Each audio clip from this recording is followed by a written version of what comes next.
You made it to the Go Commando Show with Fred Galvin. On our new mission, we contend with the naked truths of health, leadership, and overcoming adversity.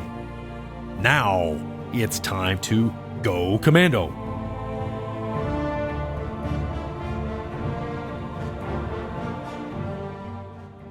Welcome back, Commandos. We have an exciting three-part series with a gentleman who's become a very good friend of mine. He's a retired Marine Corps officer, and he is Lieutenant Colonel Steve Morgan. The first of the three-part series is of Steve Morgan's military career. He served for over 30 years in the Marine Corps, both as an artillery officer, firing the howitzer cannon that supports those units both on the ground and from the air. And he served as a battery commanding officer in combat when he was a young man, and then he transitioned later in his military career to a career in military intelligence. And he will tell you many stories about the military intelligence that you may not have heard before. And then he will discuss some actions that he had encountered in combat. And he is decorated many times with awards of valor, including the Bronze Star, for his actions in combat, to include one deployment where he became the commanding officer of a unit that had a complex ambush in eastern Afghanistan, where they had loss of life. And he will talk to you about managing some of the expectations as a leader, both during the challenging situation as well as the aftermath of something that went the way that you may not have hoped. So stay tuned for this first of the three-part series. So, sir, good afternoon. We are very excited to have you here and explain your life story. And I know you served over 30 years in the military, and we want to talk on some of those highlights of some of those places that you served and what was most meaningful in 30 years of service. But we just filmed a podcast here in Valley Forge, and thank you for being a part of that. That's, I know, very important and to both of our hearts and our traditions and our families. You're from this area, right, and American history is very important to you. And can you tell us a little about growing up in your father's service and what led you to serve? Well, thanks, Fred. First, thanks for doing this. It was great. Just for those of you watching, Fred came in yesterday, had dinner with my family, and we really enjoyed having him. It's pretty much a normal story. Any military family. My dad was a career Marine, and he was a Mustang. He was a Mustang, and I grew up in the Marine Corps, and my dad had a really interesting. I was showing Fred some memorabilia and talking to him last night. My dad served in the Marine Corps from 1952 to 1972, and he was medically retired, so he couldn't go any further. Non-combat medical retirement, but it's an interesting sort. I was telling Fred last night that my dad is one of the very few, maybe 2,000, 2,500. There was a program in the early 50s, but my dad never went to boot camp. Or OCS. A Marine that, but he was a Marine that never went to boot camp, but he did well for himself in the Marine Corps. He was a communicator, started out as a communicator, went to Korea as a young Marine. That's when I was born. He was, deployed to Korea and got back, went out to Pendleton. We went over to Germany for a couple of years. He was assigned. It was an oddball. He was one of only 6 Marines in Germany, and he was assigned to what I don't believe it was the NSA. I forget what the actual designation was, but it's what became the National Security Agency. The SIGINT spooks. This is kind of a unique assignment for a Marine being in Germany. Came back, spent some time in D.C. Area, and then took orders down to Cherry Point, and he was down there. Came back to D.C., was an officer selection office or recruiter to the recruiters that recruit officers. He was their senior enlisted assistant. And from there, went down to Beaufort, South Carolina. He was assigned to the Air Wing. Following that, did his first tour in Vietnam. Came back. We went out to Portland, Oregon for a few years, where he was assigned to what was called then an AFIS station. Now it's called the MEPS. But back then it was called the AFIS.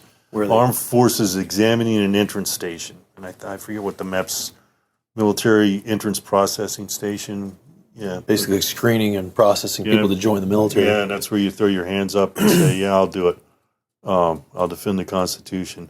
And that's when it was some volunteers and some non. Well, yeah, that draftees. was right in the middle of the war. We were there or in the Vietnam War. We were there from 67 to 69. Portland, Oregon, man, it was hippie city, and there's not enough time in this, to tell some of my dad's war stories or what I experienced. But it was an interesting time to And to he be recently alive. finished his fight. Well, yeah, he Passed away. he passed last year. So did that, but just before we went to, immediately after his first tour in Vietnam, he had gone to Vietnam. It's just weird how things work during wartime. He was a gunny select, came back wearing gunny chevrons. He was a Master Sergeant Select, but had picked up a temporary commission. And so he was a Master Sergeant Selectee and became a second lieutenant. Made it to captain. In the interim, he had become picked up warrant officer in a permanent way, and only wore his warrant officer bars for a couple or 3 weeks, and then retired as a captain. So that's kind of like a quick history of my dad. Right. And then a few years later, 1977, I stuck my hand up and went in the Marine Corps. And the Marine Corps got a lot of mileage out of the Morgan family. They, of yourself and 3 other brothers. There was 3 the brothers that served. Yeah, there's I have 3 brothers. 2 of us, so 3 of the 4 brothers in my family were Marines. 2 of my mother's brothers, so 2 of my uncles, were Marines. So yeah, that's so my mom, between her brother's father and sons has, I think we decided 8 combat deployments under her belt. And when I retired, no wife, so I got my mom the wife letter. She got a nice letter from the commandant, General Conway, who was my company commander at the basic school. Right. It's a small world, yeah. Now, you mentioned that your father, he didn't ever try to directly influence you but you yourself, and you mentioned 2 other brothers, through his example. And in your case, you did not immediately join right after high school, but you had some life experiences and you decided on your own. Yeah, so I graduated from high school. I was 17, 1972, and I had a high draft number. I wanted to go to the war, and odd story. I went down to the recruiting station, and I took the test for the Army Warrant Officer Flight Program, passed it, and I was not 18, and my dad would not sign the papers. I haven't been to Vietnam twice. I think he knew something. So by the time I graduated and by the time I turned 18 a few months later, I had, kind of lost interest in it all and kind of bummed around. And one day, I don't know, I was 21, 22, decided, hey, time's running out. If I want to be a Marine, I better get off the bench and play ball. So I, went to college, got my commission, and I was 26 when I got my commission. So I was like maybe just a few months short of the age limit. So I was an old second lieutenant. And then when you went to the basic school, and you're kind of allowed to prioritize your dream sheet, as they call it, of occupations. And did you end up getting what you? I didn't. No, I wanted to be a grunt. Infantry was my first choice. My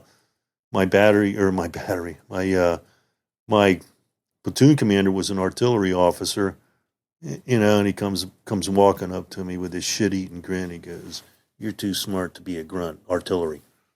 So that's what it. That's how I ended up. That's how I ended up being an artillerist. And so I got out of basic school. I went down to Camp Lejeune, North Carolina, because the pipeline to go out to Fort Sill. So I went to motor transport school and picked up that MOS. Went out to Fort Sill, got my artillery MOS. My first duty station was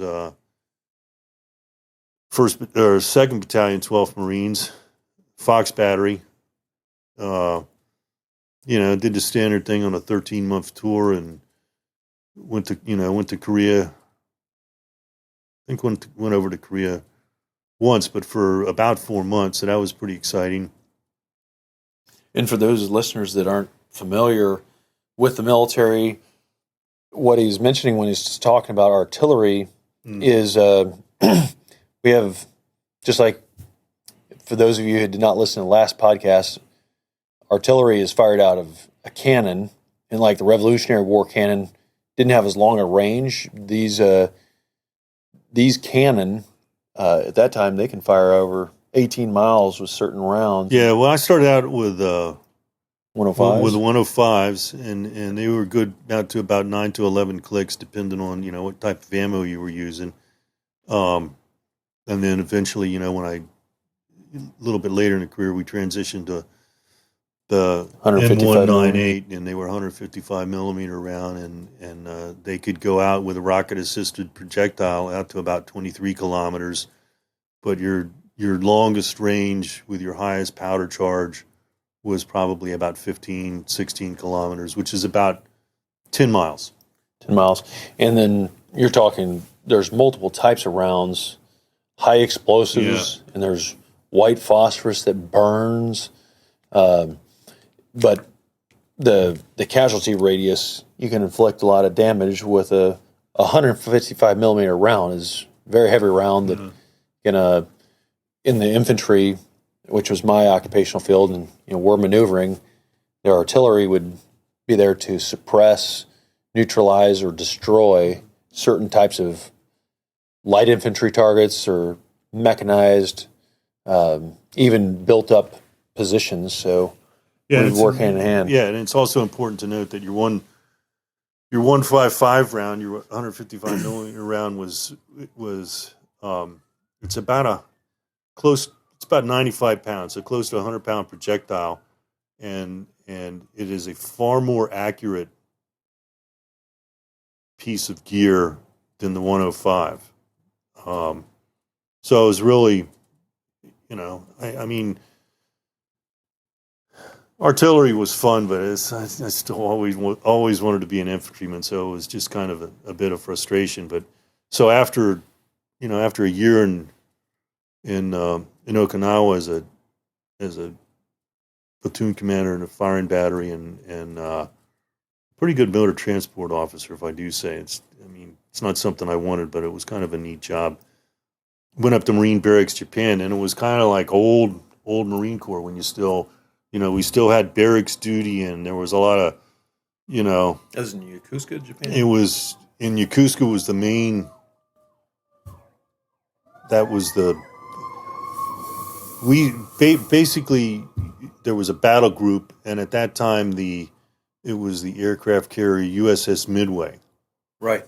And so then you had the air wing that was assigned to the Midway. So I was over in Atsugi, is where the airfield was, right, and where MacArthur landed in World War II. When he went to the mainland.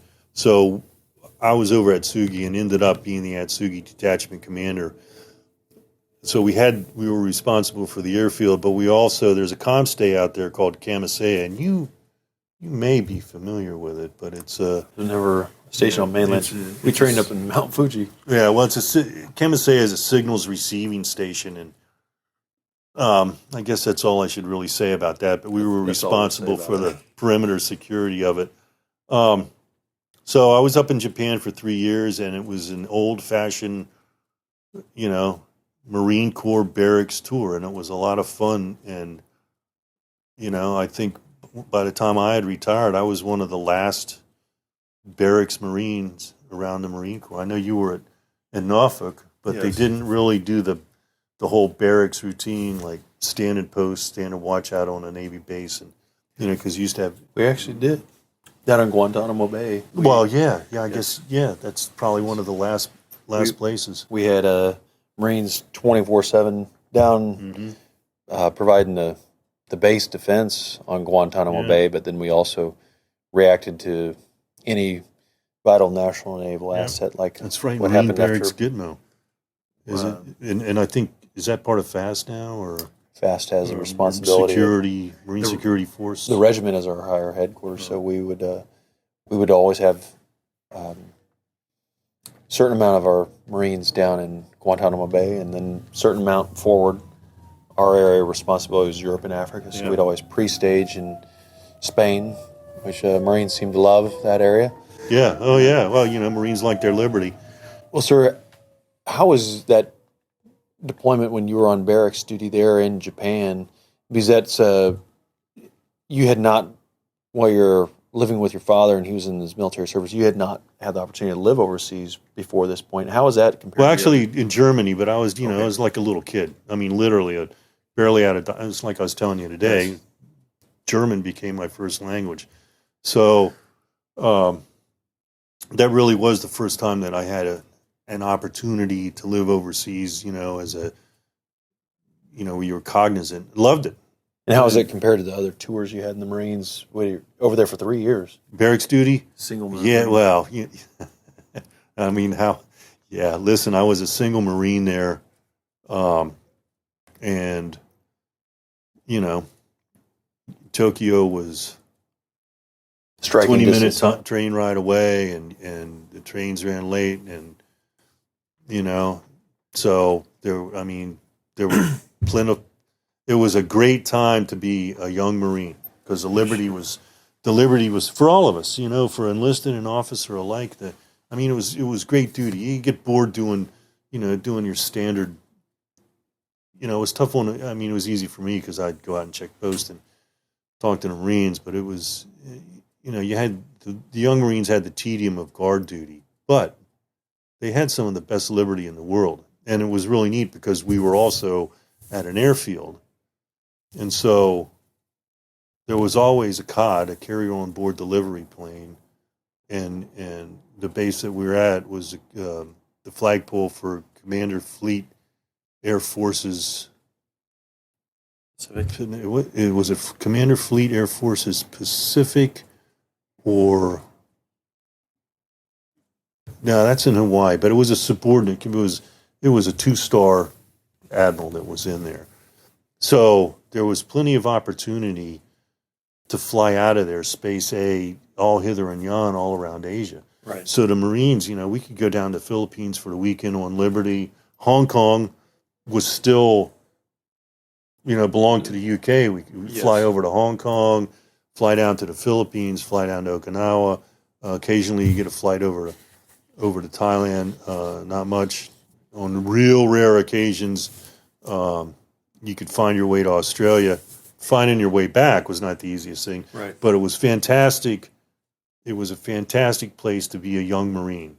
And those were before the days of the little boy rules, so you could go over there and really let your hair down. And oh my word, yes. There was not a lot of these restrictions. No, and if a Marine messed up out in town, and I know the Marines and different service members that are listening now, maybe some from Okinawa, one person messes up over in Okinawa or something falls off a plane, like has recently happened this time in 2017, the whole 30,000 Marines get locked down, can't even leave the base or can't have any alcohol.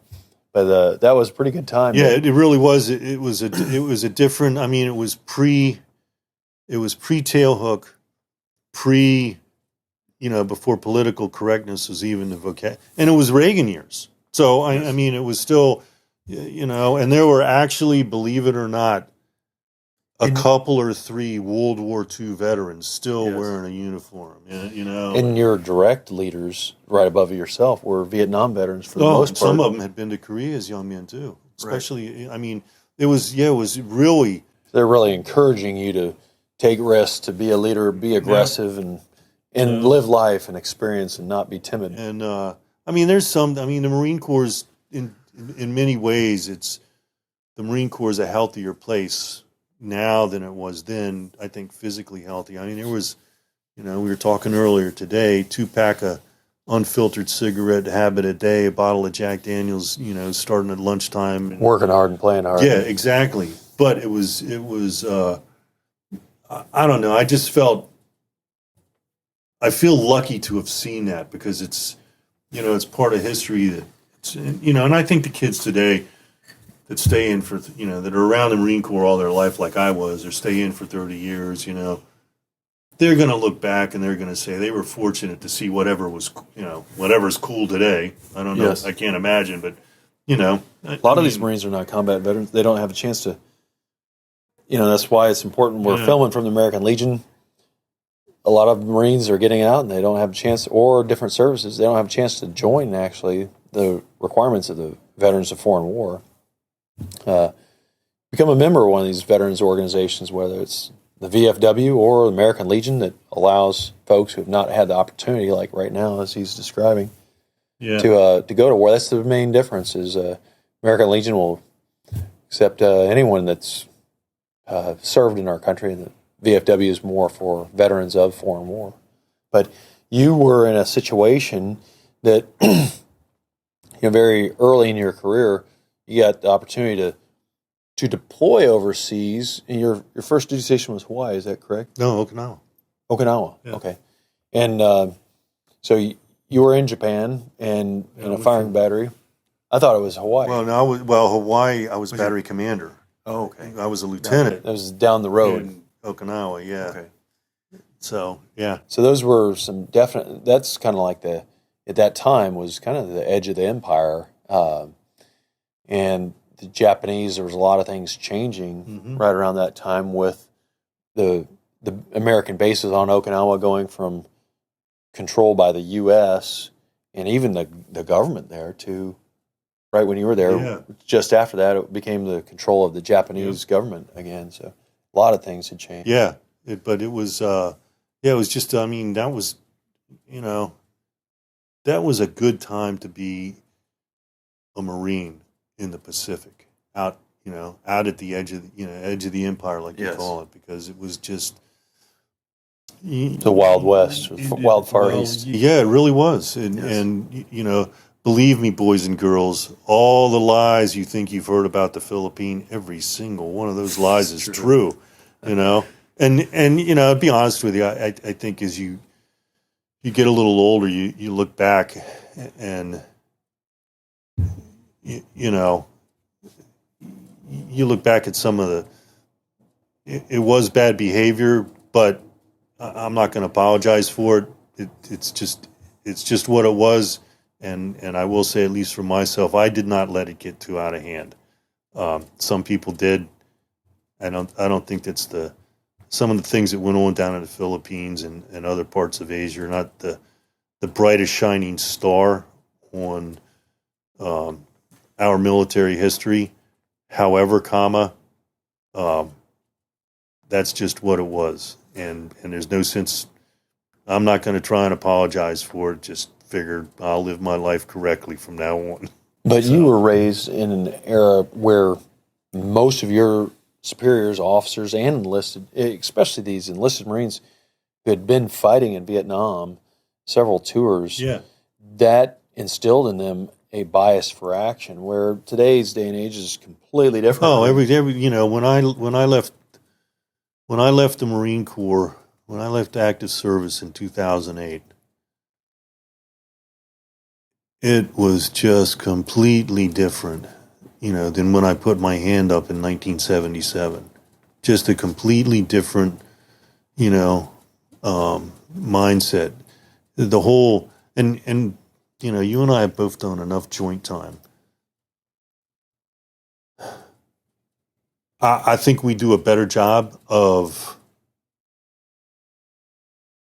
allowing NCO leadership to happen, but it's not nearly the way it used to be. And so the strategic corporal is a sound idea in theory, but I don't think that we managed to get there in practice. And it's unfortunate because I grew up as a young man. My father was back and forth to Vietnam, and it was something I always studied, that war and the politics of it, and a lot of that shaped my philosophy as a Marine. And one of the big disappointments from 2001 forward, we've been in this war, is there's so much more going backward to the culture we had in Vietnam about leaders being afraid to make a mistake, leaders being afraid to make a decision, and always being questioned. But that's just, I guess it's just the nature of the beast. Even some of the stuff that our read aheads for Valley Forge, you're reading it and you're thinking, oh, gee whiz, So it's just like that. It's analogous to even how things are today. Well, the main difference, and I encourage the listeners who are tuning in today, maybe their first podcast or haven't hit the last podcast, please listen to Valley Forge. What Colonel Morgan is talking about is very relevant. Is the beginning of the American Army happened, Valley Forge. That's where literally they fought the year before in 1776, but in 1777 is when they really established the principles, but there were no rules of engagement that, a War Department or Department of Defense or Congress, it was really relying upon officers to what they had established was officers, one of their roles is to regulate the violence. And that was not just in peacetime or in garrison, where the officers maintain standards of discipline, but in combat, before things got out of hand, that was the primary role of that officer, is to ensure that, discipline, that atrocities would not happen, especially with civilian populace, but it became adjusted to where Colonel Morgan is talking about in today's day and age, present, to where when he came in, as he was describing, his father's multiple tour Vietnam veteran in the Marine Corps, his seniors who led him in the Marine Corps as a young Marine Corps officer had all been Vietnam veterans. Mm-hmm. And there was more of a bias for action. You had a little bit, especially growing up in rural Pennsylvania here. Yeah. There was a little bit more rope and leniency that you had growing up here than in a lot of cities where things are now. You're under the camera. People are a little bit reluctant to do anything, fearing the one eye doesn't lie. You're on tape.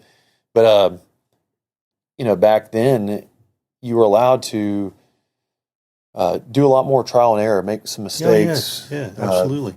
Bias for action, lead. How was that like when you were the early days of a young Marine officer? Well, it was great. I mean, I remember, one day in Korea,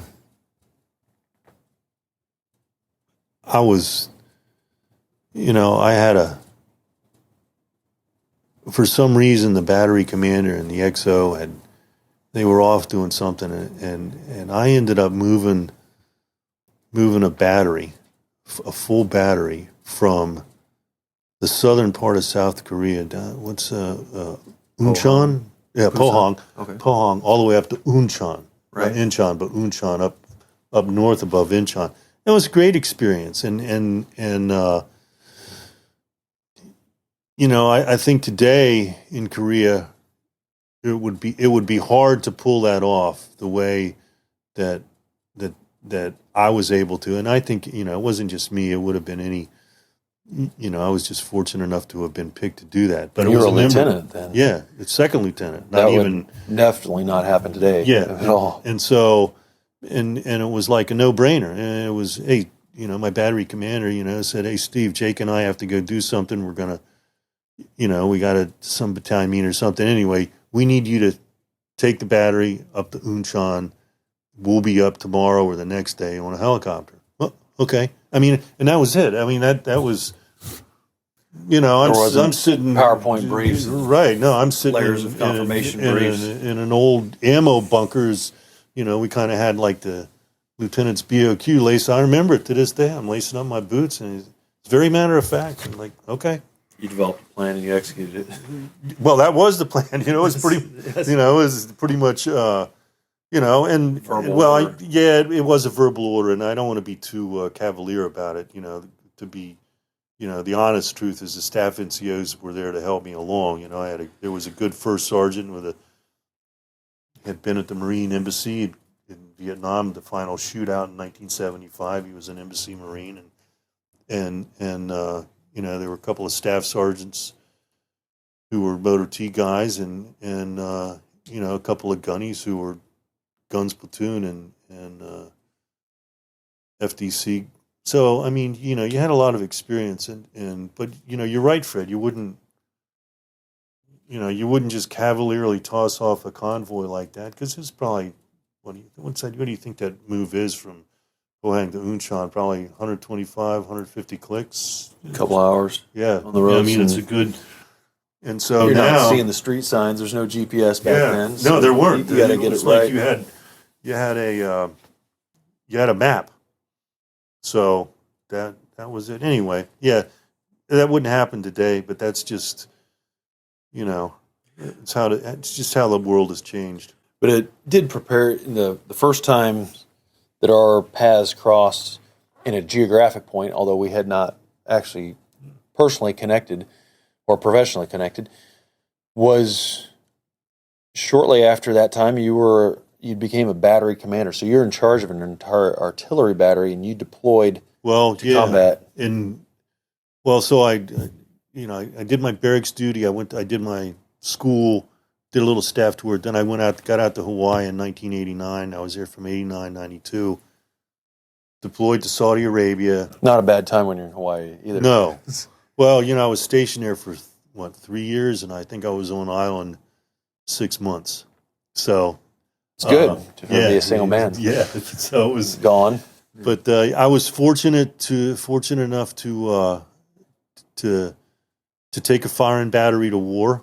That's what you want to do. I mean, you're a Marine, you want to go to war, and in that time in 1990, when you arrived in Saudi Arabia, in 91, it was still big boy rules. You were a commander. Yeah, I was. And we did like an MPS offload, and so those are coming off of ships that already have equipment prepared, break in the event of war. It's already loaded out on equipment, usually brand new, maybe used a few times, and it takes Marines to come in and link up with it and use it for combat. You bring it all out, you clean it, you get it ready to go, and so that's what we took the war with us. I mean, it was like a day and a half to fly from Hawaii to Saudi Arabia, and fell in on that, sat around in the desert, and then but moved around the desert, and my battery got picked to prep up for an artillery raid up into southern Iraq. We never did it, thank God. I wasn't for it at all, but you take the mission you're given.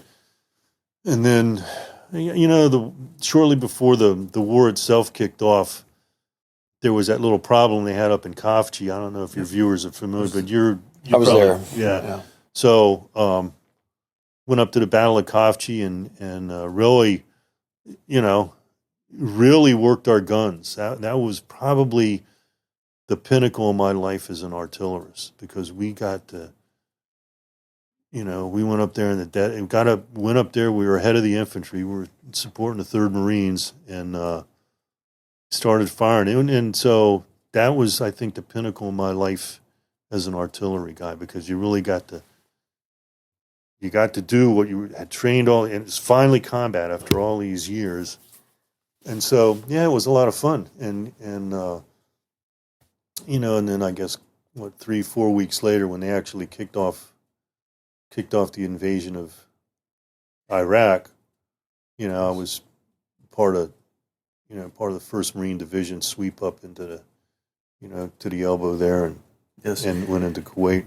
Now, artillery, one of their axioms, their slogans is the king of battle. So they fire these cannon is indirect fire. So people on top of buildings, it does soften these targets up, and that's exactly what was able to happen. Is multiple Marine task force pushed in from Saudi Arabia after everybody had been staging from the summer. I remember we were training in 29 Palms, California in July, and then I believe it was in August of that same year in 1990 that Saddam Hussein had overtook the nation of Kuwait, pushed all his forces in, and basically at that time President Bush Sr. said we're going to liberate Kuwait, and that's when Marines began. You're one of the first elements, and we came a little bit later, but once the Marines all built up there, and then there was air and then artillery bombardment before the ground echelon pushed across the Saudi Arabian-Kuwait border. But it was because artillery and aviation had softened those targets before we could push forward. And that's what he was, this king of battle, the artillery cannons firing, really brought the fear in the Saudi Arabians and the Iraqi. I remember as a young, I think I was 20 years old, and there was statistics. People were saying that we're going to have 90% casualties, and as those that come in by sea, there's going to be huge loss of life. And at that time, Iraq had the third largest army in the world, and a lot of mechanized forces, a lot of concern for employment of nuclear, biological, or chemical agents, mainly biological or chemical. So it was a big concern. America hadn't been to war since Vietnam, besides some skirmishes in the Caribbean, Grenada and Panama. But Beirut, this was something that was very serious, and America treated it very seriously, and we responded in kind to the attack by Iraq into Kuwait. So, but can you describe some of those actions that, as an artillery battery commander, you're in charge of? 6 guns. I had an 8-gun battery, and it was stretched. On line, a click from gun 1 to gun 8. It was approximately a kilometer. And so it was spread out, and you could do split battery ops. But we were, I was running an 8-gun battery, not. So with a sheath of artillery, how large of an area does that approximately cover? Well, kilometer. Oh, 1 kilometer. Yeah, Basically blasting, for those that aren't familiar with artillery, again, that's a round that has high explosive ordnance inside. It can't have white phosphorus to burn, but then it's blasting a steel outer casing 3-dimensionally. And it can be fired high angle to come more top down vertically and hit defilade. If you can picture, on my right flank would be 1 gun, and then about every 80 meters or so there would be another gun. Yes. Like that for 8 guns down. So my right flank and left flank. So I had to walk a kilometer from gun 1 to gun 8. And so you put those rounds downrange, you will get pretty close to an effective. If everything lays down at the same time, you'll have an explosion approximately a kilometer long. Very cool, know. And so if you take that and you shoot 6 rounds from each gun, even 6 times more cool. So yeah, it was really, it's so it's just so motivating to see that, and then to have somebody on the other end. I know you worked with forward observers a lot, Fred. It's very motivating for everybody involved, especially. I didn't know you were up at Coffee until just 5 minutes. So that marshalling area, that was us that dumped that battery 6 on that marshalling area, and killed all those vehicles, and I don't know how many people, but that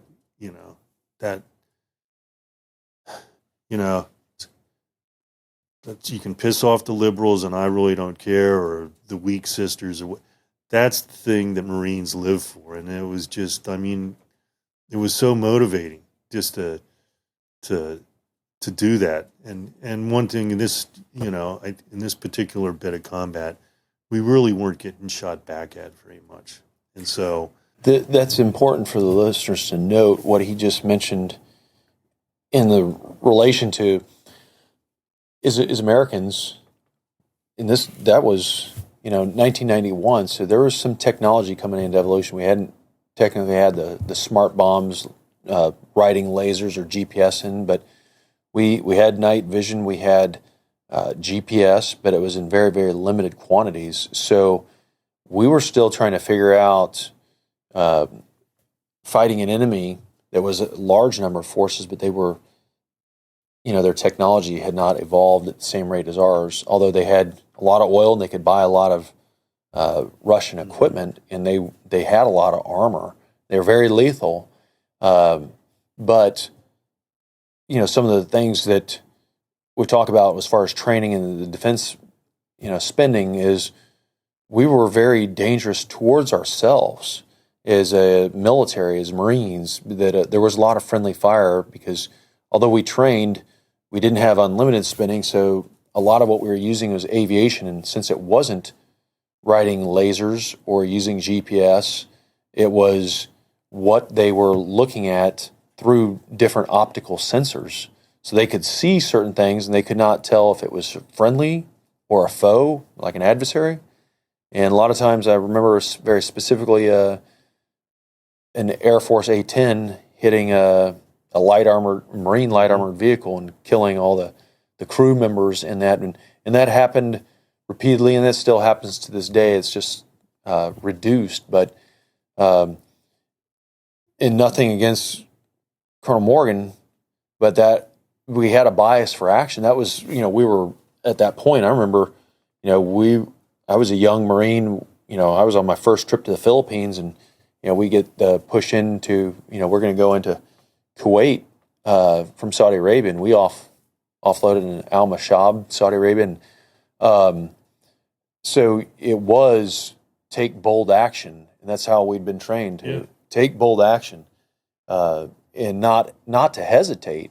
So there's consequences as we're getting adjusted to this technology. Well, and one thing about the technology, and I'm not a techno geek anyway. I was never a FDC guy. I was always a guns guy, and in artillery speak, the guns guys are the guys that actually shoot and work on the howitzers. The fire direction center guys are in there and do all the plotting and put all the data in to make the bullets go down range. Slide rule and pocket protector guys. Exactly, But one of the things that was really cool was in my battery, I had a couple of scrounge masters, and we were able to acquire from our friends in the Army some really advanced artillery computers. And you could link up the whole battery, and the whole battery would be in perfect synchrony. So we had that, and we were the only Marine battery in the period. We were the only Marine firing battery to have that technology because we'd gone and scrounged it off the Army. And then the other thing we had, it was just at the very beginning of GPS technology. And they were like, I think at the time, only 3 satellites that were working on what we had. But we were the first firing battery to have that FDC equipment from the Army that attached directly to the guns. And then we were the first firing battery that perfected the technique of laying in our guns with GPS. So what you got up there in Kofji when we shot up that parking lot, that marshalling area, the accuracy of those fires was enhanced because of that that technology that we were able to scrounge and cobble together. Yes. So it was that was something that, like I said to you earlier today, Fred, I was never that enamored of artillery, but I got stuck with it. But I was pretty proud of that and what my Marines were able to dream up, like Marines always do. And I got a lot of love in the artillery community for how my battery performed, but I swear to God, it was the Marines that, they dreamed all this stuff. I'm just standing there, oh man, let's go ahead. Yes. Let's try it. Let's do it, Yes. Is it going to kill us? Okay, will it kill the bad guys? Yes, sir, they will. Let's do it. Let's see what we can see what may. And so you talk about a propensity for action. You turn Marines loose, you let them go. You only pull on that rope when you think they've gone too far. Right. And for the most part, it's when they're out on liberty. But when they're dreaming up ways to win, to fight and win, man, there's nothing that can beat them. And that's the thing. I always told my lieutenants, know when to step in and, take the time to listen to what your Marines have to say and get as much knowledge as you can from the experience of your staff NCOs. And I just thought that's so simple. Yes. And that's what that's what made me in the artillery, because if I could have found a way to stick a bayonet on the end of it and just pushed it forward, right. That's what I would have done. But yes. So yeah, and that was it. I went back to Hawaii and went on UDP. That's a 6-month deployment over to Japan again. Yeah, to Okinawa, and the whole Marine Corps had to reset itself with the UDP program and some other stuff. So did that, went to school. But one thing, if we could talk about, a lot of people think in Desert Storm it was just so quick and simple and over, but that bias of action of being what we say in the Marine Corps and the business world, decentralized command. You trust your commanders, they're out there, they're able to execute as he was given and he gave to his staff non-commissioned officers, those staff sergeants and gunnery sergeants that are using this technology. What that did for those of us on the ground, there wasn't just this battle of Kofji and Kuwait City. There was places in between. Al Wafra was another one, but softening targets there. I can't talk about, especially that, as he was describing that the FDC terminology, the forward direction center, is kind of where they arrive at a solution. They utilize a lot of these whiz wheels and things that myself as an infantry guy, I don't know what goes on there, but they're figuring out how they can accurately provide that. But what it does is it puts that high explosive blast shrapnel three-dimensionally. So steel pieces, big chunks that are twisted metal, hot, are blasting and flying in all directions and killing a lot of our enemy that had pushed in there, had done some huge atrocities in Kuwait to the Kuwaitis.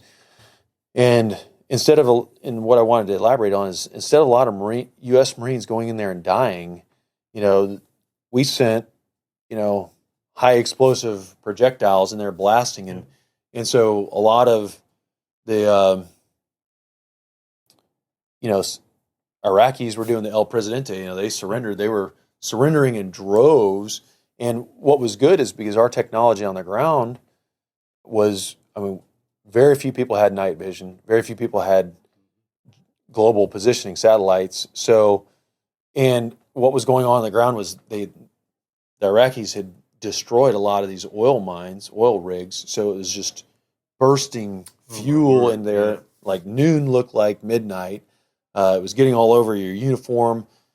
So you did not have clear visibility. But some of these forward observers were able to observe these known and suspected Iraqi positions and fire upon them, and that caused them to surrender. So we really, what happened in there, and I didn't really want to just bypass that, is a lot of people were surrendering so quickly, and it was easy mop-up situation for those of us on the ground pushing across as the ground task force, and quick surrender in 4 days, and then we kind of and I think waited on shipping. Yeah, not to beat my own chest, but I think just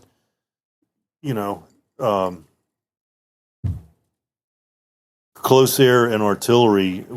I mean, I don't think the Marine Corps before or since had ever massed that much artillery. And yeah, it really was. I don't know your audience unless you've seen it. Even if you go to a museum, you might get a better idea. But the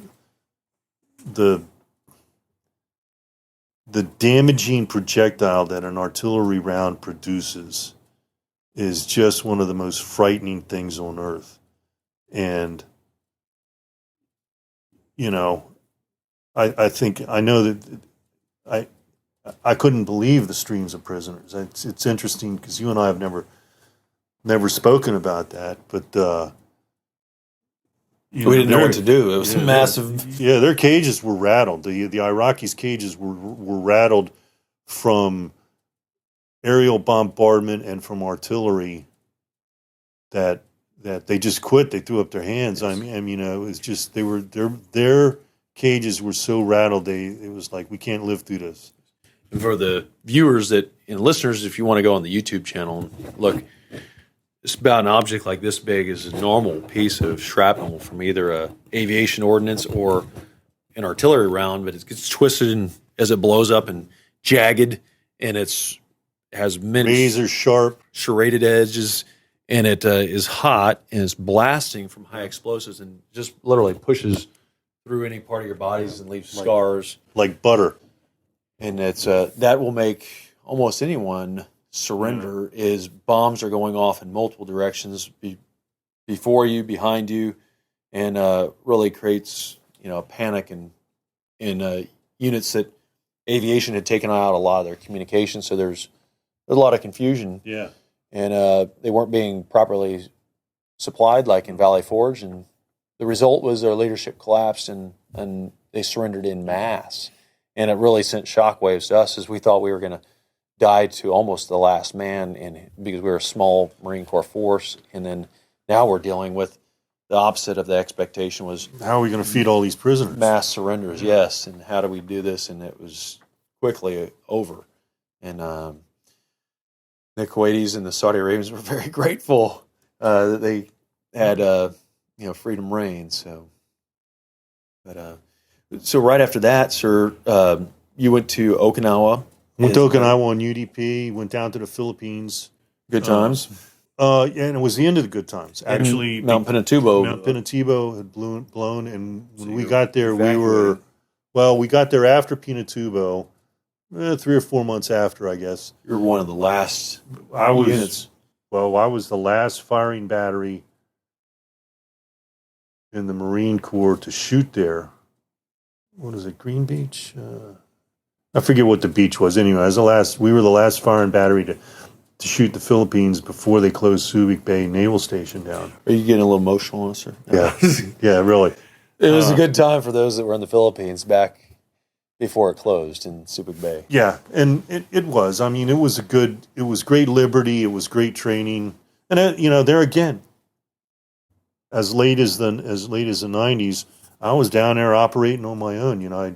I went down there and supported some strange MEU-like lash up with 3rd Marines, and I got to take my battery out to some island on ferries, and we shot up the mountainside and had a good time, and we were out camping, and the villagers were out there selling us meat on a stick, and at nighttime I let my Marines have 2 beers a man and that kind of thing, and we were on the beach and cooking on the beach and keeping the battery keeping the battery pulled in tight. So, because there was a lot of thievery if there was. So you had guys Not from the Marines. Yeah, no, it was. I mean, it was a poor population, so they, you couldn't, you couldn't fault them for trying to get into your lines and steal from you and mostly it was, they wanted brass or MREs or, boots. And sometimes in those impact areas, you'd see people walk out and get scrap out of nighttime artillery firing aviation. They'd go out and pick out the hot shrapnel that had just been dropped. But yeah, it was, I remember I walked out we were having some,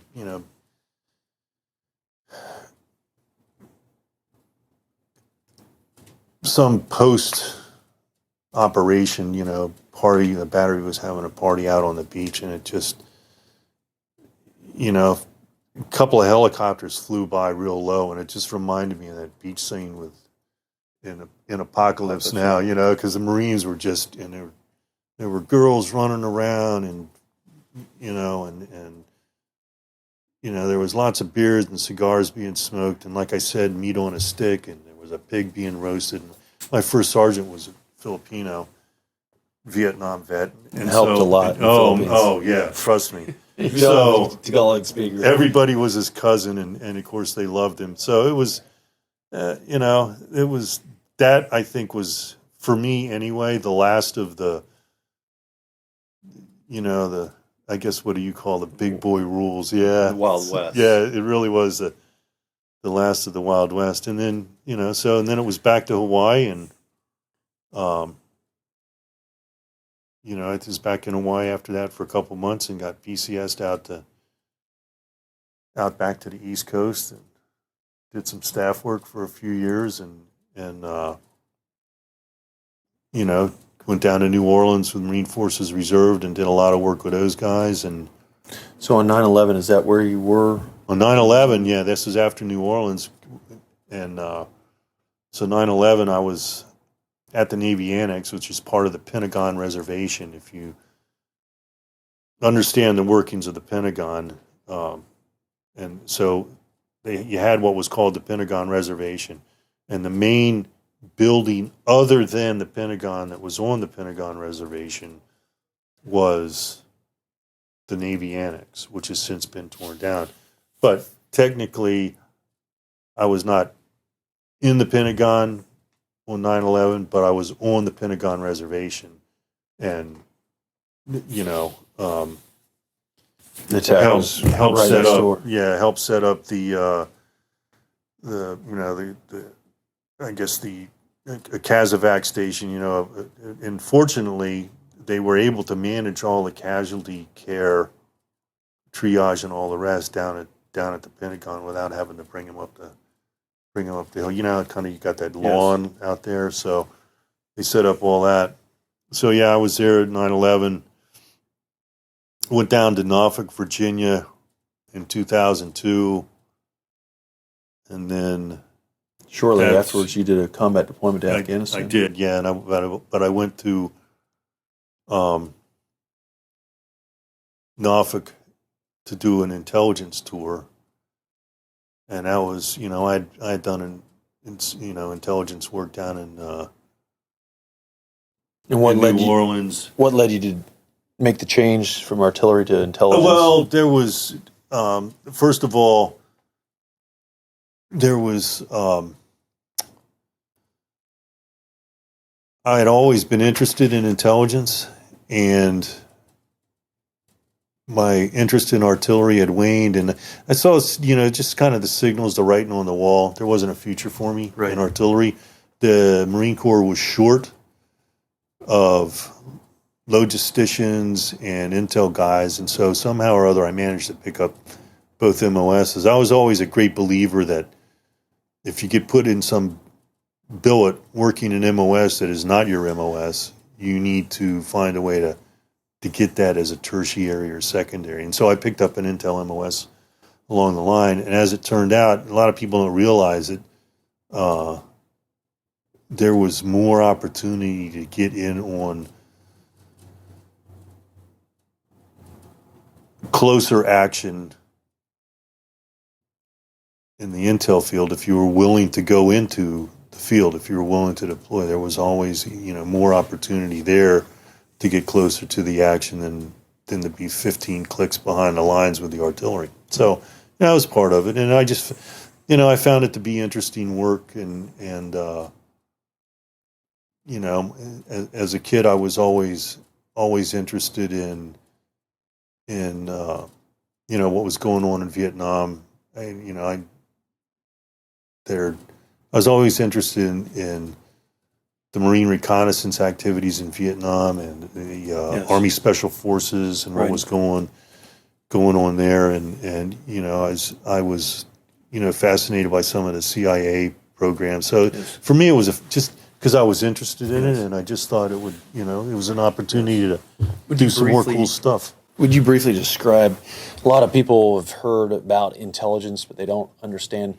They think of the CIA, or they're not fully familiar with that. But you're collecting, and if you can describe how you process and provide that information to now intelligence to something that the commander that you're supporting can make a decision on what. Yeah, well, it's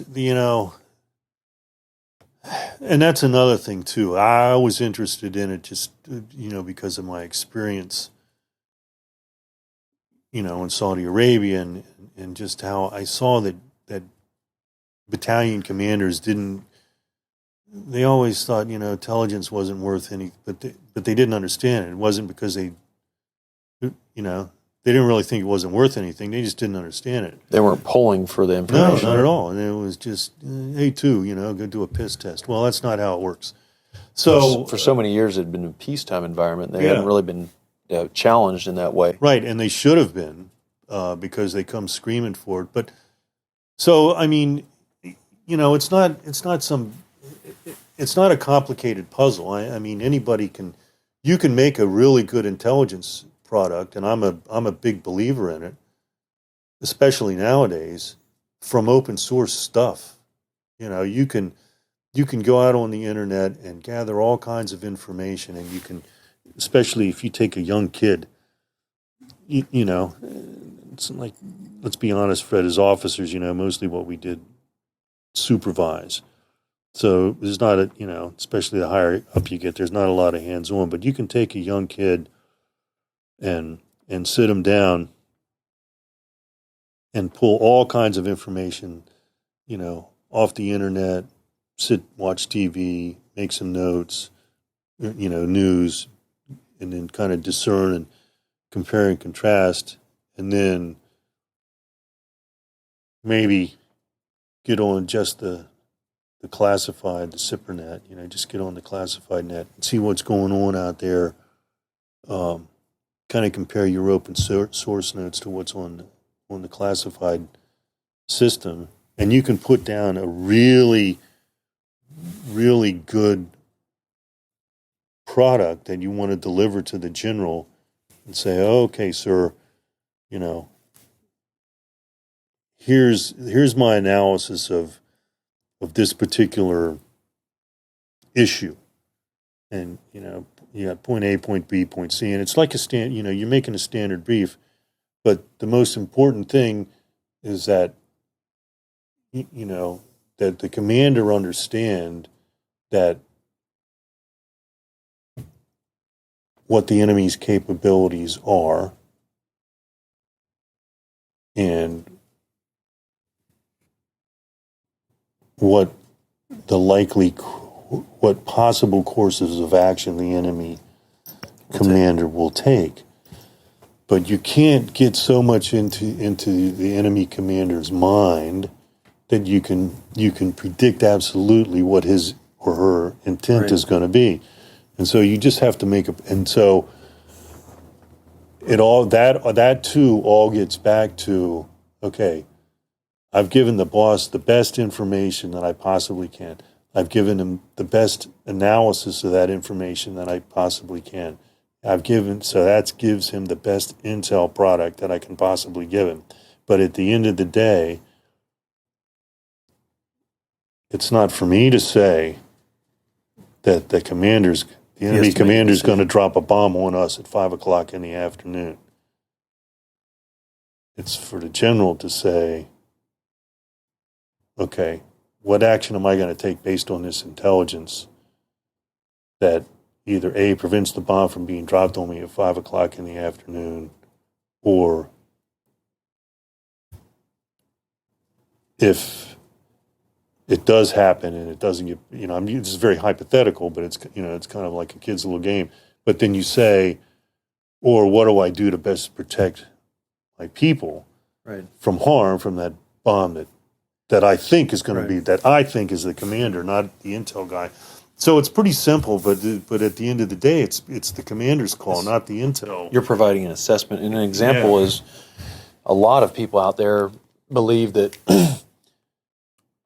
that there were no weapons of mass destruction, and there was no evidence that Saddam Hussein could have had weapons of mass destruction, and that whole thing was trumped up. And there's even people that believe that planes never crashed into the world. There are people that, trust me, I've spoken to them, different conspiracy theorists that think that there was no evidence that there was any weapons of mass destruction, and that there was no planes that were ever flown, that was an internal attack, that they used high explosives, and it was, there's all sorts of crazy things, but where the actual truth is and where the, rubber meets the road is you have intelligence officers that have to provide their assessment for that commander to make a decision, all the way up to the commander-in-chief.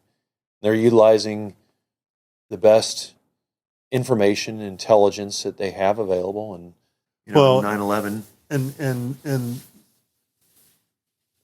that you kind of fallen into the realm of politics too. But at the end of the day, it just it never got reported.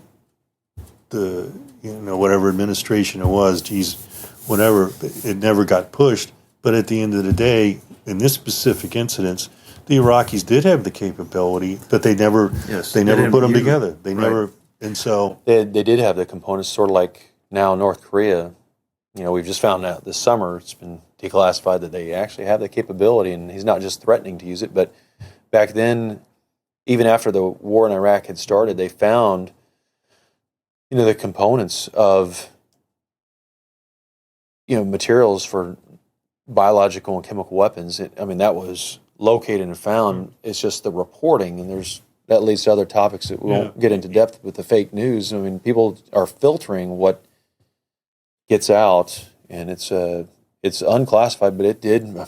People found, military members, not myself, but others I do closely know, found elements of weapons of mass destruction that just were not utilized. What it was he had weapons of mass destruction, but just not the ones that Colin Powell told the UN that he had. Right. And so, well, okay, you didn't have them. Well, but that's beside the point. It's, that's how intel works sometimes. Yes. Now, let's fast forward a little bit. So you had an opportunity after 9/11 to actually, you volunteered and you deployed. Yeah, I went to Afghanistan. I was a provincial reconstruction team commander, and it was early days, and so it was the Wild West again. Well, yeah, it was early days of the provincial reconstruction team program, the PRT program, but it was also early days of Afghanistan, and it was I got there spring of 2004. So it was only about 2.5 years in, but when I got there, at Bagram, before I got out into the field, they were still living in GP tents. And that was kind of the forgotten war at that point. It really was. People thought we'd won it, and it was pacified. Yeah, and Iraq had taken the priority.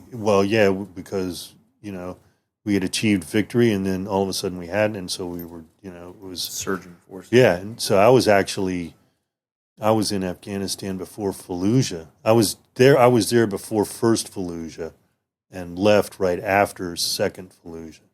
So, but Afghanistan was very much a Wild West kind of place. Like we were talking yesterday, I was driving around in a pickup truck, a Hilux for people in your audience. Just standard Toyota. No, yeah.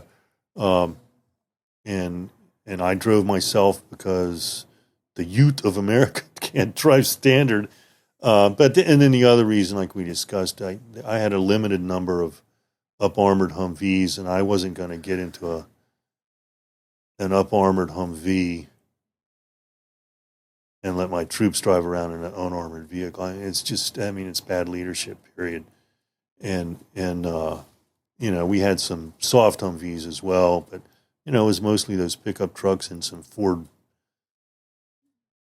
like Explorer type vehicles, Yes. So I did, got to Bagram. It was still very rustic, if you will.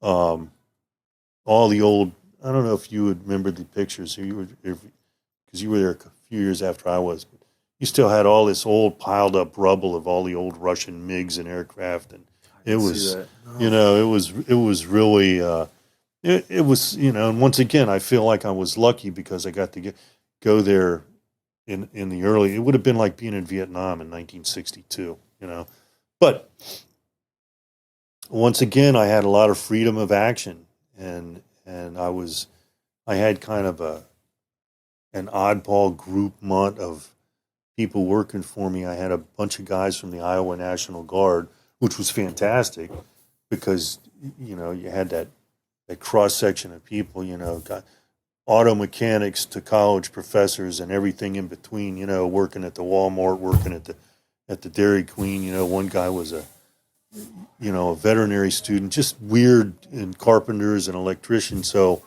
when you got out to the field and you were able to set up camp, you had all that stuff. Yes. So it was great. And then I had, I had some guys from the 101st Airborne assigned to me. I had some guys from the Civil Affairs Brigade down in Fort Bragg assigned to me. And I had a British major as my executive officer for a good part of the time, and then had some engineers assigned. So it was really, really cool. And went out into the bush, and, you were alone and unafraid, and had to find a safe house and negotiate with Pashtos, and it was just crazy. And once again, people weren't hearing about the war.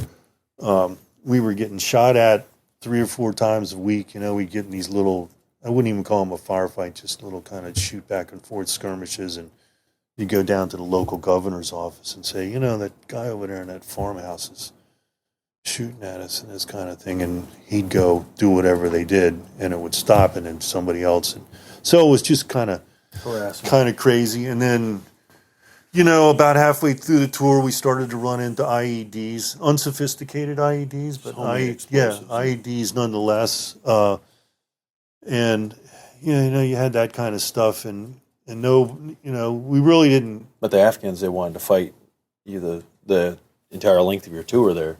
Well, yeah, but one, I looked at it. One thing I liked about it was that, IEDs are a mind. They screw with your mind. The fear of IEDs just screw with your mind. And so I really felt fortunate that it was more of a manly fight, mano a mano, rifles against rifles, or RPGs against, 50 cals and this kind of thing. I mean, your experience in Iraq and Afghanistan was probably very similar, except for you were exposed a lot more to IEDs. So, and like the main thrust was trying to do good with villagers and the villages and whatever, but it just ended up into being a little bit more than that. And then, of course, I was wearing my intelligence hat, so I took a different view than a lot of my peer group PRT commanders and how I went about doing business. So I think we did a good job. We were in Paktika province, which has always been hot.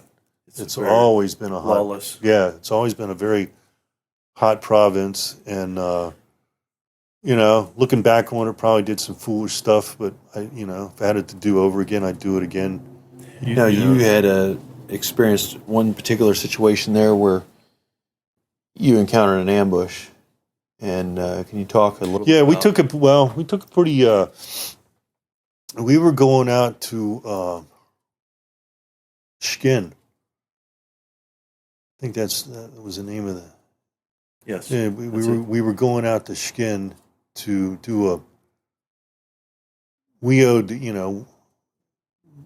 some money, some contracted money, so we were going out to pay some bills, and there was I don't know who was out there, but it was Spook DeVille.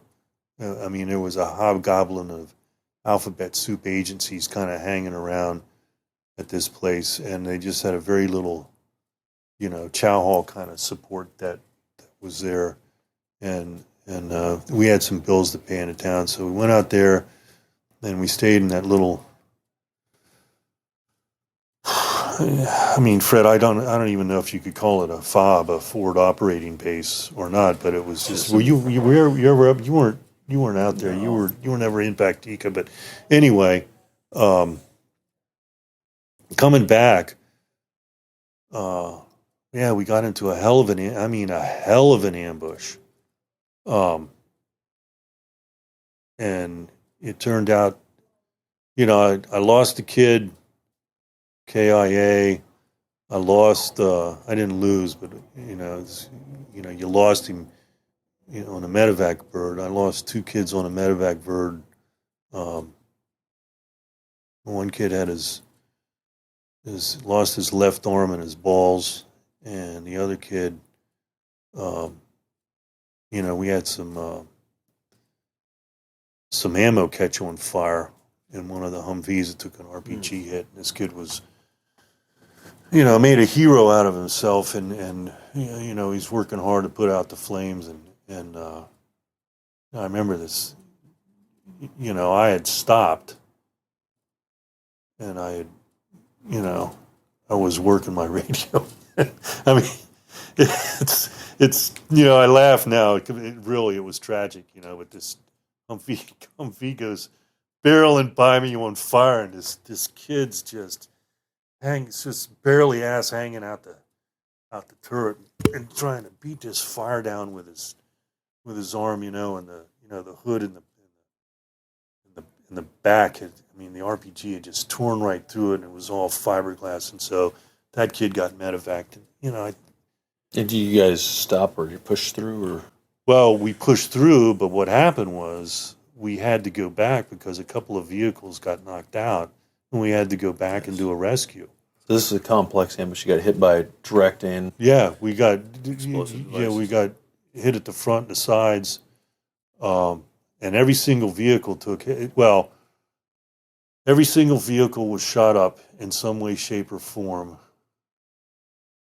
What did I have? I think I had 29 kids. And there was, I think, about 20 Purple Hearts. So I took well over 50% casualties on that particular day. A lot of heroics, and one of the big heroes was this little Irish girl. She immigrated here from Ireland. The first time I saw her, she jumps off and I looked at her and I said, "Hey, Irish," and she says, "Hello, sir," in this Irish brogue. So, the classic, the red hair, the white face with the freckles, She was just the hardest little ass sergeant I ever met. But she was, her civilian job, she was a nurse going to Johns Hopkins down here in Baltimore. Fred, that kid, she was bandaging up soldiers and firing her M4. Bandaging up soldiers and firing him, and swearing the most filthy gutter snipe language. So, that particular girl could fight, and she was a good combat NCO. But, we actually had at some point, I don't know when it happened, but there was a lot of dismounting. We actually had to dismount and fight, and then we had to go back and rescue out 2 vehicles.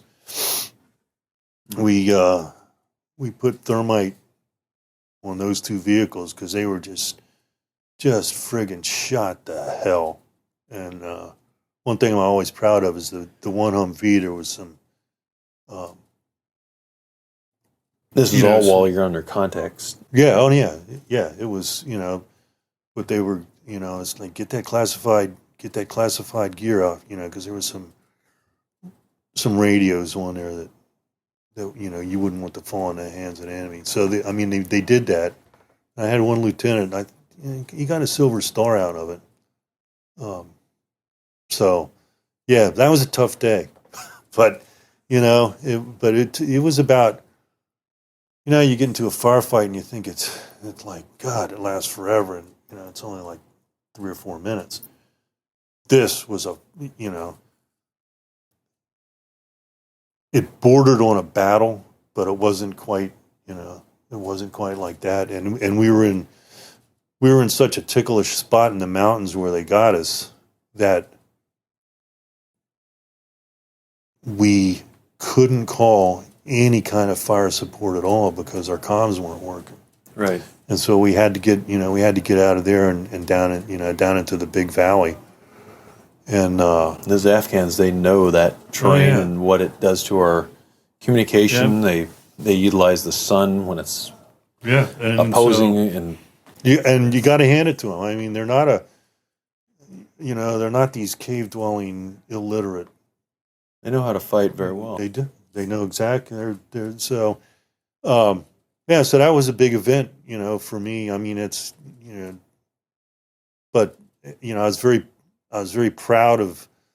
I was the only Marine, and so I felt very, very proud. It was like I never take anything away from Marines, but the American fighting man, and in this case, woman as well, you piss them off. They got a rifle. They're going to fight back, and so when the infantry battalion sent their folks up there to look at the scene, those people got as good as they gave us, and maybe a little worse. So, and everybody.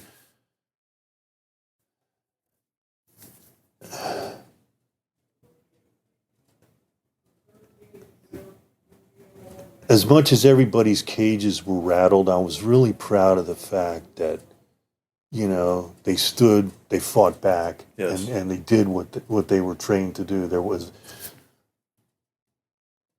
every indication I ever had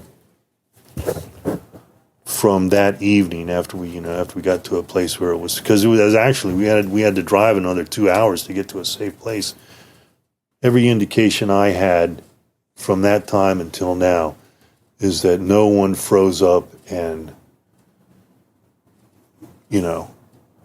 cowered. Everybody fought back and did what. And so, I think that's a testament to the spirit of these kids. This was 14 years ago now, but and that's where I've seen a lot of other folks that don't have that leadership above them, and because of now there's a change in rules of engagement where back then until, a few years later, there are basically rules in place that encourage hesitation, heroic restraint. There's actually become medals given out for heroic restraint. So it really confuses a lot of soldiers, sailors, airmen, Marine, and they go out on the battlefield, and it causes a lot of mental anguish when they do the opposite of what Colonel Morgan had described here, and they hesitate, somebody dies, there's regret. There's nothing worse than living with that type of regret because a fellow soldier that you were very close to had been killed because of the lack of inaction. But those are hard things to deal with. Have you ever found yourself questioning or dealing with the regret or remorse from any of those decisions that you'd ever made? No, I had some Yeah, it's interesting. That's an interesting question. I have no question. Because I lost kids that day, killed and lost limbs, and so you lose them. They're not going to be in combat again because their wounds are so bad or they're dead. But all the decisions I made planning that move, and it's a far different planning move from that convoy I did when I was a second lieutenant. But everything from the time we left, our safe house until the time we got back, all that stuff in between, the firefight, the reason I went out to Shkin, all of it, none of it. I don't question any of it, and I don't have any regrets. But I will tell you this: I think that I had to deal with some survivor guilt in a different, because you're touching on that. My survivor guilt was, man, in that particular instance, and a couple of more throughout my career, I should have been dead 10 or 12 times. And I mean,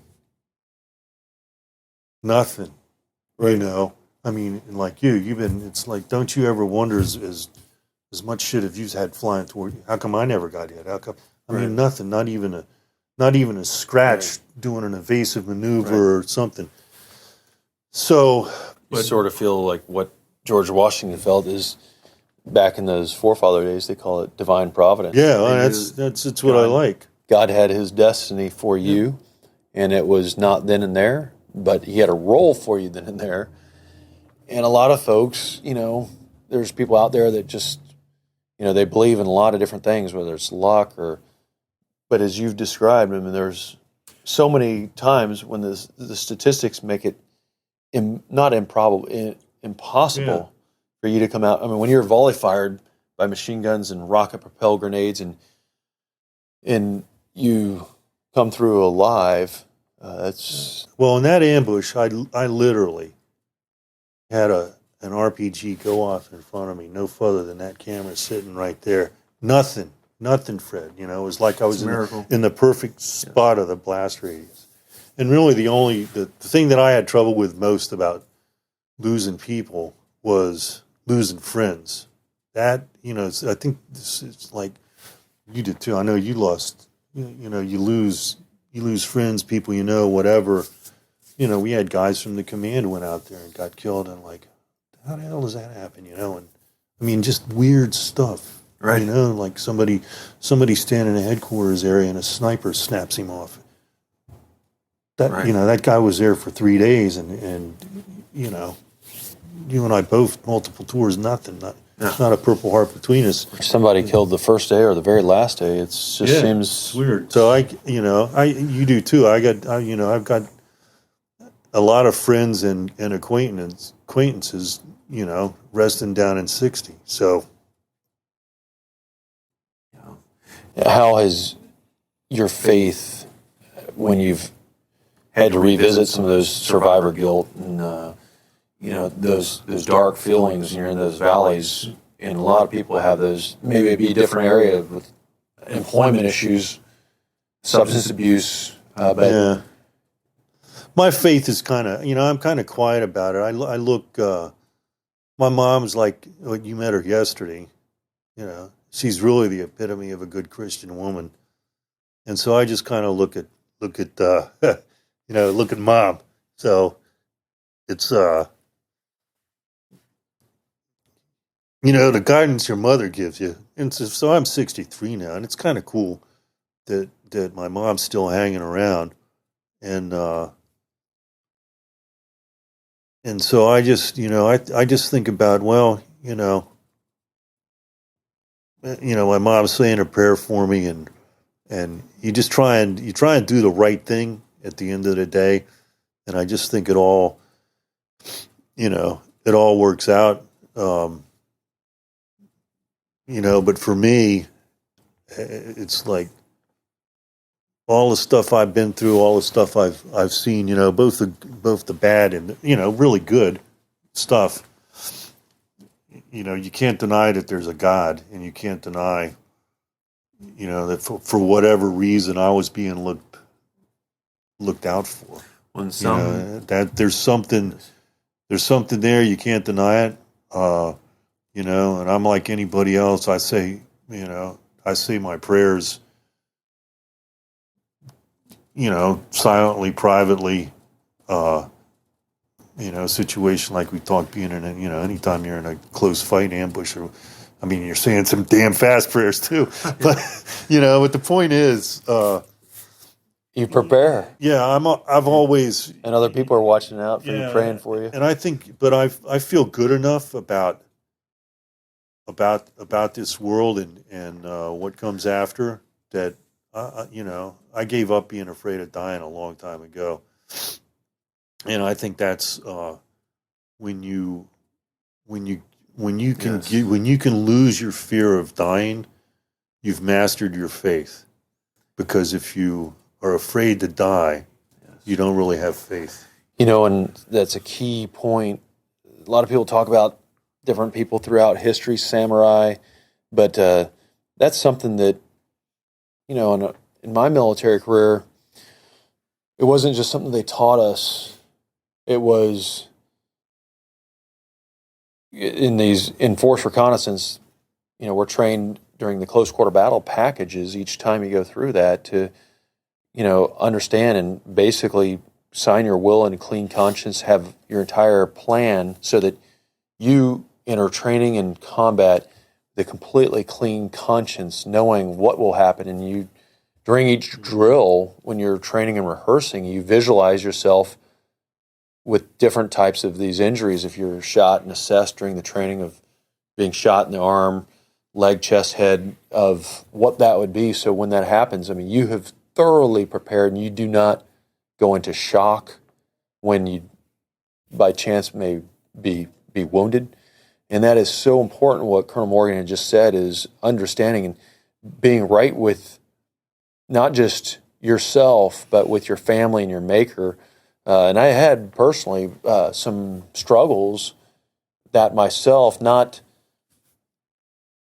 I completely grasped, that I could die and that I would die for my fellow friends, but it was the pain that my family would endure after I came back home off many of these combat deployments and saw the family face to face. And I had not been married during these combat deployments, so I didn't have that responsibility of someone back at home until I went all the way back to Kansas and saw people who, trusted me, relied upon me, and were praying for me, and I knew it would hurt them immensely. But I think that's so important as a warrior yourself, all the way back to one of our founding fathers, George Washington. They had that straight in their head.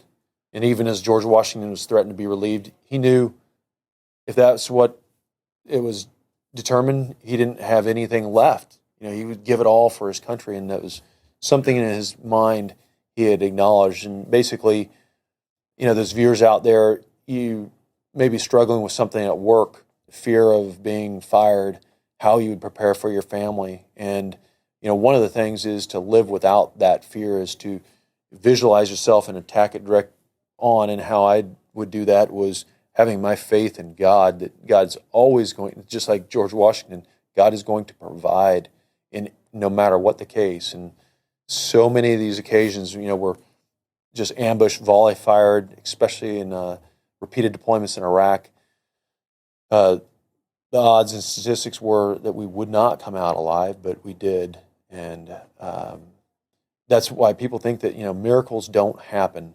And one thing I'd like to finish with our listeners is people think that, Red Sea parting and all these kind of miracles, those were just thousands of years ago. And I will say personal life example, and this isn't a paid promotional ad or anything, but when your number's been pulled, or statistically it had to have been pulled because you've been, on direct action or precision raid missions where you're going to go in and kill key leaders time after time, night after night, after deployment. It's in our, one of the things I don't think I've never had anybody killed in my units on any of these combat deployments, and those are miracles. And you got to understand, and if you want to get your life right with God and understand that, there is miracles today. You got to change your life, and that means get all that clutter out and focus on, what your role in this life is. And so many people have a hard time doing that because there's so many different distractions with everything going on in today's day and age. But at your work, wherever you're at with your spouse, or something that you're put on this earth by God to do, and He hears prayers. You got to listen and be very focused on what you're doing in this life. So, but is there anything? I know we're going to talk here in just a second about an extraordinary experience you had as a member of a court. But is there anything you would like to add in regards to your best tour, your worst moment in the Marines over the span of your career? No, I just, I'll get back to Afghanistan. I mean, it's like, and I think a lot of people say that, though, the worst day of my life was losing young Americans, young fighting men in combat. But that was also the best day of my life in the Marine Corps, believe it or not. Because, you're really proud. I'm really proud of how those kids behaved and performed and managed. And so, yeah, that's, so my best and worst day was the same day, and for those reasons. But, one thing I do want to say about Afghanistan and the Wild West, if you and your audience can cast your mind back to the old TV series Rat Patrol, that's what it was like for me in Afghanistan, because Mad Max and the Thunderdome. We just ran, Mad Max and the Thunders, because we'd get out there. It was so much fun because you had that your own freedom of action, and I was like a kid, I was a lieutenant colonel out there with a bunch of kids, from privates in the Army to major in the British Army. And I just remember, glorious times roaring across the high desert floor of Afghanistan, just spread out on line with a variety of vehicles, making a big cloud of dust. And the worst thought you had was, damn, we're spread out pretty fast, pretty wide. We're going about 60 miles an hour. We're breaking all kinds of safety rules. I just hope there's not some leftover Russian mine out here. Right. So, but that's what that was a fun day, and so that's a cherished memory I have of Afghanistan, and I know you have this too, Fred. When you can take a moment and breathe and take it in all. Afghan's a beautiful place. Those mountains. It really is. It's kind of one thing I thought of. This may sound silly to some, but I've actually thought about this. Is we really wanted to win hearts and minds and change. We'd import some America into Afghanistan, like what you see in Maxim magazine. I mean, there are some really beautiful rivers, and if you're an outdoorsman and hiking and boating and doing any of this stuff, it's really there in spades. But if you could really put some, especially young American men and women, doing some, instead of some crazy wild things on Lake Havasu or the Colorado River, if you could do that out in some of these places in Afghanistan, maybe some of those people would get the point that this Westerners' lifestyle is not so bad. You could make $1 gazillion on ecotourism in that place, because it is just, when you can put the war away for 5 minutes, it is just stunningly beautiful. And you can see the potential. And that's what I thought too, Fred. I thought exactly the same thing. Is that there's places here that you can fly fish, you can ski, you can hike. I mean, just stunningly beautiful, remote, and peaceful, ruined by war. Yes. What a friggin' waste. Yes.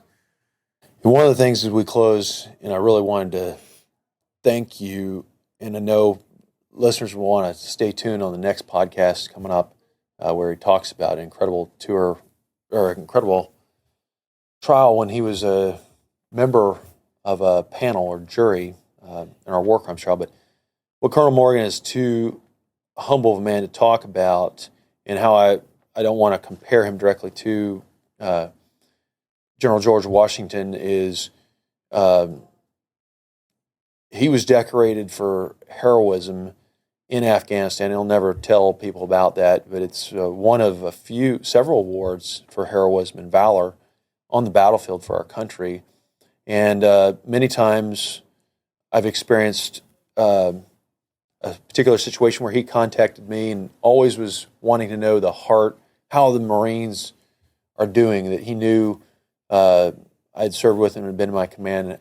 He knew they were struggling and fighting, much just exactly like in the spirit of General George Washington, who often George Washington's the reports throughout his time as a general, where he had to, actually turn and face away from his men, even the commanders that he led, because, and some wonder why, and we both experienced this, and it's not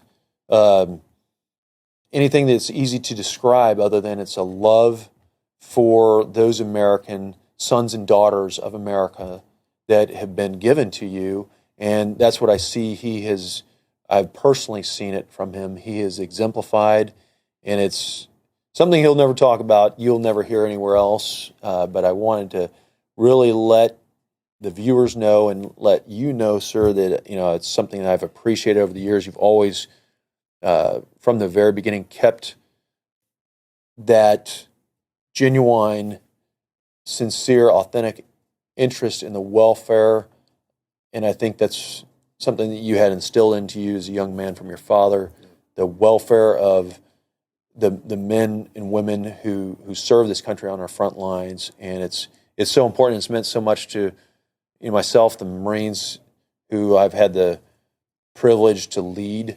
And I know sometimes it's tough because you have fought on the battlefield, and you have this. It's not a spirit of necessarily patriotism, but it is in fact love of those men who have done and women who have done just the most selfless devotion for our country, and that's take arms and fight. So I really do appreciate that. Thank you, Fred. It's kind words. I appreciate it. But that's our job. It is. It's simple as that. We're officers. That's what we got paid for. That's what we continue to get retainer pay for. I'll be fully retired in a couple of years. You got a few, yes. So you're going to be on retainer for. But no, thank you. I appreciate those words. It's our duty to take care of these kids. So, thank you.